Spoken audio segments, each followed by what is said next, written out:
Bienvenida al doctor Julio César Cueva, ¿no? Él es penalista y precisamente el tema, arranque usted, mi estimada Lore, para hablar y seguir insistiendo en este tema de la inseguridad, ¿no? ¿Cómo le va? ¿Cómo le va, abogado Cueva? Doctor Cueva, ¿cómo está? Lorena, buenos días. Gusto saludarte. Gracias Y por la invitación. igualmente, justamente estamos comentando el tema de la inseguridad que vive el país y vio lo de Plaza Lagos ayer. ¿Cuál es, antes que nada, su lectura ante eso? Lo que está ocurriendo en la ciudad, en el país, en Ecuador.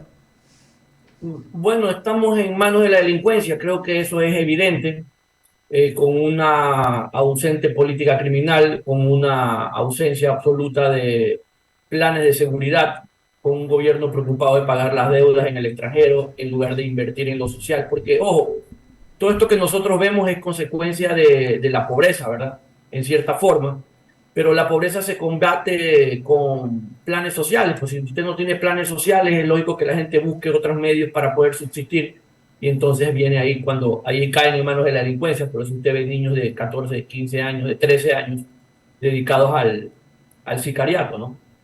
Así es. Creo que en un lugar en el que, como usted decía hace un momento, se consideraba seguro, que la gente se atreva a cometer un delito de esta naturaleza, demuestra pues el absoluto dominio territorial que tiene la delincuencia y el cero respeto por la autoridad y por la ley.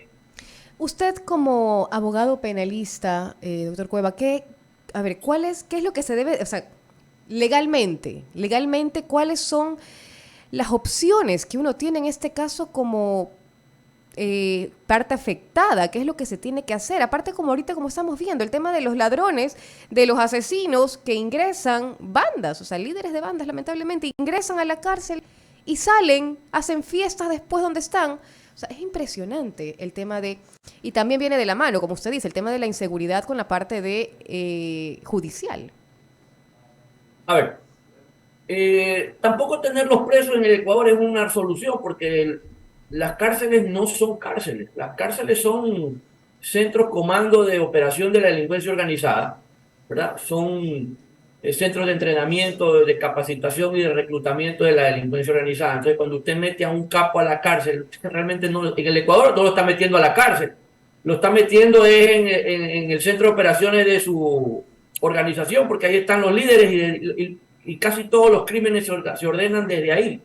Desde ahí salen entrenados como sicarios. Entonces, la solución realmente es a mediano y largo plazo. En lo judicial, esto es una cadena, ¿verdad? Si no funciona la policía en la detección y en detener a los delincuentes, no van a donde la fiscalía. Si la fiscalía no hace bien su trabajo investigando, no los puede procesar correctamente. Si eso ocurre, al juez no le queda otra que liberarlo. Entonces, si uno de los eslabones falla, como en esta oportunidad o en varias oportunidades que fallan muchos de los eslabones, ¿verdad? No tenemos un resultado. Pero también hay que ser claros, depende mucho también de la ciudadanía, porque si muchas cosas las vemos pasar en lo político o en este caso en lo judicial, es porque la sociedad es permisiva, pero además es poco colaborativa. Cuando a la gente, a la víctima le piden que vaya por favor a reconocer al delincuente, no quiere, solo quiere que le devuelvan el celular, no quiere saber nada. ¿Cómo hace un fiscal para poder llevarle a un juez la identificación positiva de un delincuente? La víctima o los testigos no colaboran. Les piden las cámaras de seguridad, no las quieren entregar.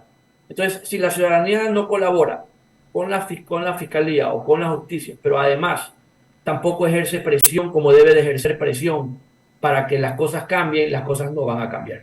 Así es, usted dijo algo también muy importante. El tema también viene de más atrás, desde la educación. O sea, viene el tema de la aplicación de la ley, sí, pero todo va concatenado desde la educación de un niño, desde la oportunidad hasta inclusive, como estábamos hablando el otro día, de la nutrición, cuando ahorita estamos viviendo temas de desnutrición infantil, desde la nutrición, educación, civismo, la oportunidad de acceso a universidades, la oportunidad de acceso a la parte laboral. O sea, todo es una cadena virtuosa o de lo que estamos viviendo ahora.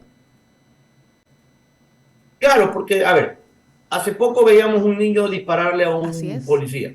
Ese niño termina semanas después en un secuestro y la gente lo quiere meter preso al niño de por vida, poco y más. Y la pregunta es, a los 13 años nosotros éramos unos niños. Ese chico también es un niño. La diferencia es que ese niño no tuvo las oportunidades que tenemos nosotros. Ese niño hay que ver si comía con suerte una vez al día. Ni siquiera me atrevo a decir que nos pongamos en sus zapatos porque probablemente ni zapatos ha tenido. No tiene familia, probablemente. No tiene educación. No tiene trabajo, evidentemente no va a tener. No tiene con toda seguridad salud. Y entonces lo ponemos en manos de ser reclutado de alguien que viene y le ofrece algo que el Estado no le ofrece. Las oportunidades, el trabajo, la familia, entre comillas, que el Estado no le ofrece o permitió que por malas políticas se disuelva porque el papá está preso o está en España. Y después queremos meter preso al niño como que él fuera el culpable. El culpable en realidad es una sociedad que ha permitido que los políticos hagan lo que les dé la gana, que nos tengan sumidos en esta situación de desesperanza social. No hay educación, no hay salud, no hay medicina, no hay nada. Y la culpa es del niño. ¿Qué hacemos metiendo a ese niño preso? Porque después de ese niño vienen 100 niños más a hacer lo mismo. Vamos a meter preso a todos los niños. Y hay que bajarle la edad hasta los 12 años. Entonces van a coger niños de 11. Cuando bajamos la edad a los 10 van a coger niños de 9. Porque a esta gente no le importa. Esos niños son carne de cañón. Entonces hay que hacer cosas desde lo social hasta desde el punto de vista de la política criminal. Pero también hay que hacer algo desde el punto de vista de lo económico. No solamente hay que invertir en políticas sociales, sino que hay que declarar en emergencia a la policía. No es posible que nosotros también como sociales pidamos trabajo a que la policía se dedique. Un policía que tiene una pistola que solo sabe Dios si funciona, si tiene municiones, mientras que el delincuente tiene carro blindado, tiene coordinación, tiene comunicación, tiene armas de grado militar, tiene municiones hasta para regalar, tiene plata hasta cansarse para corromper. Y queremos que el policía con una pistola casi que de agua combata la delincuencia organizada. ¿Cómo se hace eso? ¿Quién puede hacer eso racionalmente? Entonces, también hay que invertir en cuanto a cómo se paga la droga, las armas, las municiones, los sicarios. Con plata. Pero el Ecuador se ha convertido en una isla de lavado de dinero, se ha convertido en un territorio de 250, una lavandería de 250.000 kilómetros cuadrados. Usted ve unos carros que antes usted no los veía, pero estamos en crisis. ¿Cómo un país en crisis anda en las calles carros de $200.000? ¿Cómo usted entra a ciertas ciudades y encuentra una al lado de otra, casas de 3, 4, 5 millones de dólares? ¿De dónde salió este empresariado exitoso de la noche a la mañana? Entonces es evidente que algo no está bien, ¿verdad? Pero simplemente no pasa nada, y eso es lo que ya no, como sociedad no debemos permitir. Porque yo le voy a decir dónde va a ser la próxima balacera. ¿Quiere que le diga yo dónde va a ser? En una discoteca va a ser la próxima balacera. ¿Sabe por qué? Vaya a cualquier discoteca de Guayaquil o de San Borondón, vaya a ver cómo es la espectacular seguridad del control de armas. La próxima balacera va a ser en una discoteca. Acuérdese de mí. Ni diga eso, ni diga eso, porque efectivamente, como usted menciona, la seguridad privada no puede hacer mucho. Si justamente la seguridad policial muchas veces cuando viene y dispara a un, bueno, en ese momento sospechoso, aunque esté con el arma en la mano, aunque salga un tiro de esa arma, un sospechoso en ese momento, lo que me pregunto y lo que las personas se preguntan, ¿por qué el policía va preso? ¿Por qué el policía tiene que estar detenido mientras están las investigaciones cuando se sabe que la otra persona fue la que tenía el arma y dispara?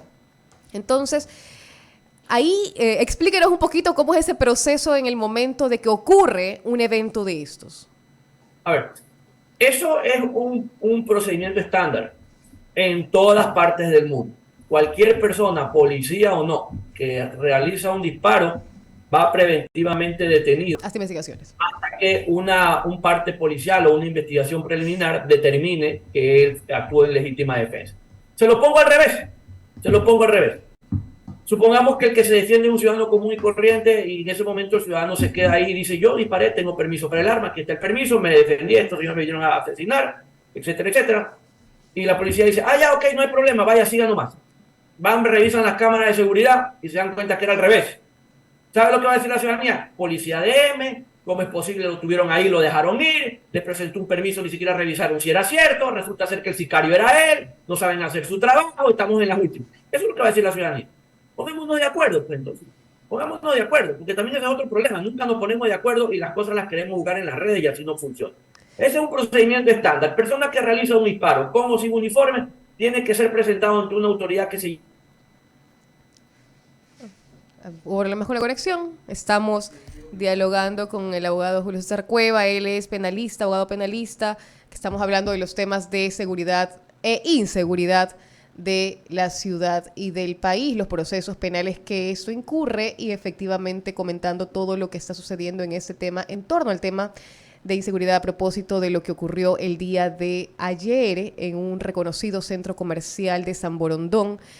Pues, y es lo que estábamos comentando. Damos la bienvenida antes que nada para seguir el diálogo con Ramiro Cepeda. ¿Cómo le va? Buenos días. Hola Lorenita, ¿cómo le va? ¿Qué tal? El evento de ayer en Plaza Lagos. Usted sí sabe que ese es uno de los restaurantes preferidos del presidente Lazo. ¿En serio? Sí, he topado algunas veces ahí. Es uno de los restaurantes preferidos del presidente Lazo y de alguna gente. Y de algunas personas que vamos a comer ahí, o sea. A ver, ¿qué le puedo decir? Se jactaban en San Borondón de tener una tranquilidad. Yo me acuerdo en Plaza Navona, un asesinato hace algo más de un año, claro, casi 2, año y medio, de un albanés, ¿verdad? En las afueras de una cafetería de una cadena importante. Ayer fue un restaurante. Hace algunos meses también fue en el Bujo Histórico, ¿verdad? En el Buijo, así es. Ya. Ahí en la cabecera cantonal. Ok, entonces termina siendo que ya no hay lugar en donde uno pueda sentirse seguro. Justamente estamos dialogando, le comento, con el doctor Julio César Cueva en estos temas de penalista, para que continúe la entrevista. Julio César, ¿cómo va? Ramiro Cepeda. Ramiro, un gusto, buen día.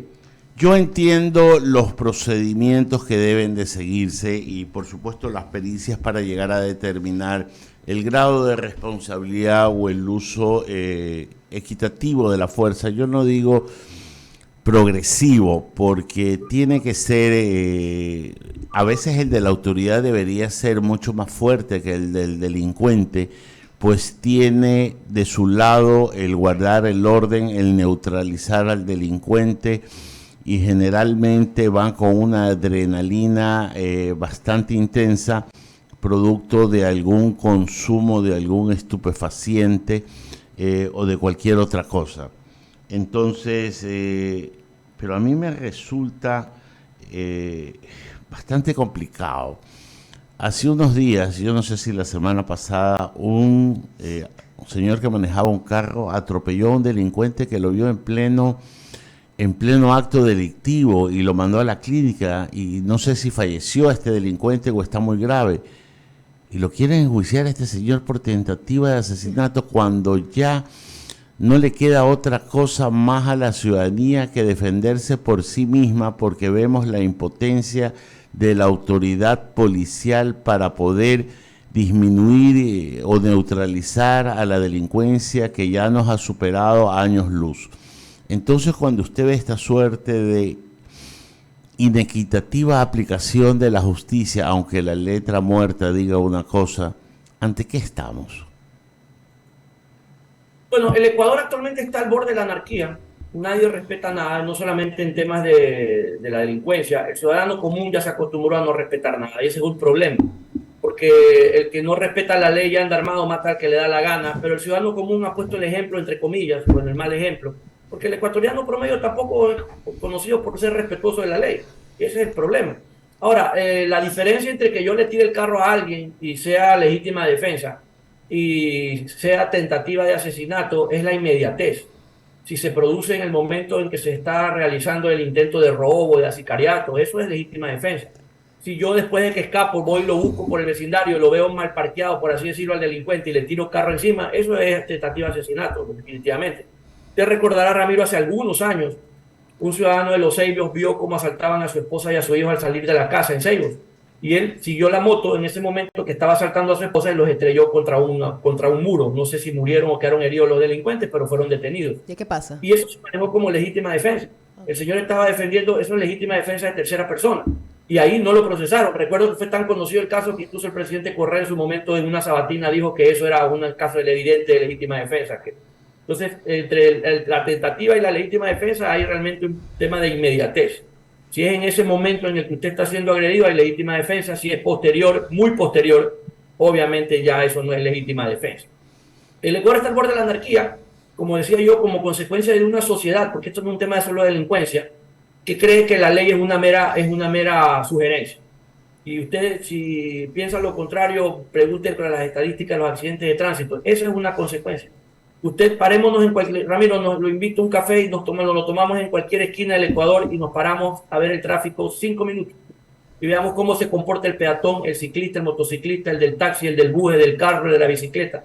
Y ahí usted se da cuenta que la gente ve el pare y piensa que el pare es una sugerencia. Pare si quiere, pare si le da la gana, pare si no le pesa el pie, ¿verdad? Entonces relativizamos el tema de la ley. En otras partes del mundo, y esa es la diferencia con el Ecuador, en el primer mundo el pare es una orden y esa orden es un mandato que la gente cumple aunque no esté de acuerdo. En el Ecuador lo cumple si es que le da la gana. Si no está de acuerdo, esa orden no es para él. Y entonces ese ciudadano que piensa así termina siendo abogado, termina siendo juez, termina siendo fiscal, termina siendo ministro. Entonces ve los fondos públicos y dice, no, pues si me lo puedo llevar, me lo llevo. Y se los lleva. Entonces es un tema de idiosincrasia. Si no cambia nuestra mentalidad, esto va a seguir pasando, porque el delincuente, ojo, no es un delincuente importado. En realidad no todos son delincuentes importados. Y todos los funcionarios públicos en cualquier instancia en la que nos quejamos tampoco son importados. Cuando nos quejamos de la asamblea, por ejemplo, esos asambleístas los elegimos nosotros, primer punto. Segundo, son ecuatorianos, salieron de nuestras casas, de nuestro vecindario, de nuestras escuelas, de nuestras universidades. Son el reflejo de la sociedad. La sociedad ecuatoriana es lo que nosotros vemos y de aquello de lo que nos quejamos. Si no cambiamos nosotros, eso no va a cambiar. Está claro que el chip ciudadano es el que manda la parada y para eso se necesita una suerte de alfabetización en términos éticos, en términos de moral, en términos de respeto. Decía Benito Juárez, el derecho al respeto ajeno, el respeto al derecho ajeno es la paz. Pero, Julio César, yo me refería al campo cuando tú estás en la situación y vienes y tú reaccionas y lo atropellaste en defensa personal, defendiendo los derechos de un tercero, y vienen y te tratan como delincuente. O sea, no es ¿cómo te digo? El buen trato o el trato civilizado que puede tener un agente policial ante el evidente uso de la defensa para salvaguardar los intereses de la vida de un familiar, de un ciudadano, evitar un robo. ¿Cómo también llegar a esta suerte de alfabetización policial para que no aquel que comete una acción en legítima defensa, estamos de acuerdo que él no es llamado a evaluarla, pero sí a interpretar los hechos, evitar también el maltrato, porque baja exactamente en la misma camioneta metido el delincuente que quien trató de evitar el asalto? A ver, eso habría que analizarlo en caso concreto, y cada caso concreto, Ramiro, porque los delitos cuando se cometen ocurren de forma tan súbita que a la hora que llegue el policía en realidad se vuelve tan confuso todo que honestamente, salvo tal vez por la vestimenta, y ahora pues ya ni siquiera por eso, es difícil distinguir en ese momento o saber quién es quién. Y la policía le da un trato igual a todo el mundo. Y uno dice, claro, debería dar un trato humano a todo el mundo, porque así es como corresponde. Pero también comprendamos en cierta forma al policía, tal vez ese trato puede ser consecuencia de la frustración del policía.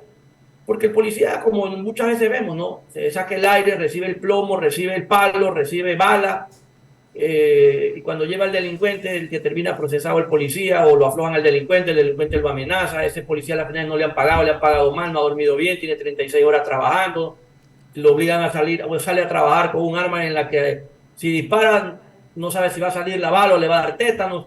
Entonces puede ser también consecuencia del hartazgo del policía de que ve todo esto todos los días y después lo vuelve a ver en la calle. Acuérdense que hace un par de semanas salí en un medio que un agente de la unidad antisecuestro se sorprendía de un sujeto que hace una semana lo había detenido en otro secuestro y ya estaba en la calle y lo había detenido ya por segunda vez en otro secuestro. Entonces también puede ser consecuencia del hartazgo del policía. El policía es un ser humano como cualquier otro, necesita comer, también sufre por injusticia, también siente frustración, ¿verdad? Y porque además se vuelve algo común, ¿verdad? El tratar con delincuentes todo el tiempo, llega un momento en que usted a todo el mundo lo trata como delincuente. Entonces creo que podría ser tal vez por eso. Doctor Cueva, también una recomendación para finalizar la entrevista en el tema de que parece tan simple, ¿no? En el tema de los robos a celulares. En el momento de que a una persona le roban el celular, un policía me dice, ponga la denuncia. Y yo dije, sí, pero ¿para qué? Entonces me dicen, ¿por qué? Porque ahorita con tanta extorsión que se está viviendo, que lo realizan desde los celulares, que justamente los roban, Claro, el IP y todo da con el nombre del propietario de la línea, el nombre del propietario de la línea sigo siendo yo, por ejemplo, en este caso, pero y llega la policía a mi casa y me dice, sí, usted está extorsionando. No, yo no estoy extorsionando, pero claro, con el IP y con todas las partes de los registros del celular, es como que si esta persona lo está haciendo cuando el celular fue robado. Entonces, por eso me recomendaba el policía, ponga la denuncia de que el celular y el objeto, el artefacto de esto de aquí fue robado, con tal fecha. ¿Eso realmente pasa? ¿Se puede recomendar eso de ahí?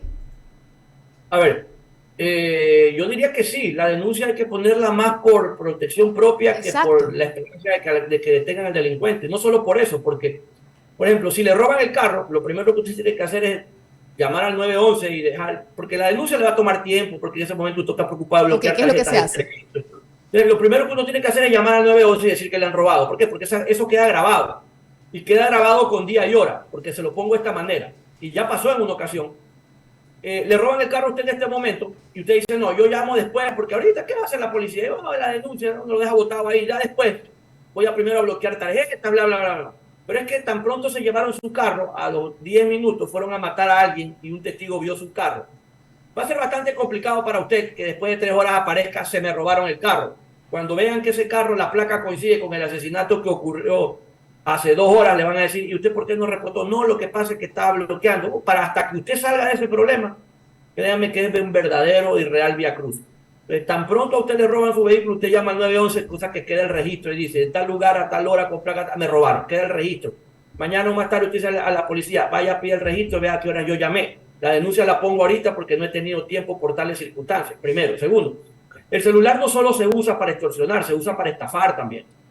Se usa también para estafar. Mucha gente ha visto suplantada su identidad porque hoy por hoy, pues en su celular usted tiene hasta las cuentas bancarias. Así es. Entonces, la denuncia es para fines de protección, de que mañana o más tarde se haya utilizado mal ese equipo. Usted pueda decir, sí, pero yo reporté el robo. Entonces, eso es una forma de excluir su responsabilidad. Si usted no lo hace, le va a ser muy difícil eso de, no, es que yo ya se lo robaron, era viejo, ya Cualquiera no me importa. dice eso, ¿no? Bueno, no es mío, se me lo robaron, así es. Entonces, es mejor cubrirse porque hoy por hoy al delincuente no le importa si el preso es usted. Entonces, hay que tener mucho cuidado. Tan pronto uno tenga conocimiento de un delito, como de un celular que puede usarse para esto, o de un vehículo que se usa para cosas más graves, hay que reportar el robo. Fíjese usted, el camión que incendiaron detrás del Hilton Colón era un camión que había sido robado. Por suerte estaba declarado, reportado robado y por así decirlo, secuestrado, desaparecido el chofer. Imagínense si no hubieran hecho eso. El primer preso hubiera sido el chofer, pero de entrada. Así es, 8 de la mañana en punto. Muchísimas gracias por las recomendaciones y diálogo que hemos tenido con el abogado Julio César Cueva. Él es abogado penalista. Hemos tratado temas de inseguridad y recomendaciones también para las personas que lastimosamente han sido víctimas de robos, secuestros, etcétera. Muchísimas gracias por su participación aquí en Diálogo. Gracias a ustedes, que tengan un buen día. Ramiro, saludos. Gracias, Julio César. Abrimos el espacio a las menciones publicitarias. Un minuto para decir que Atún Isabel te ofrece los mejores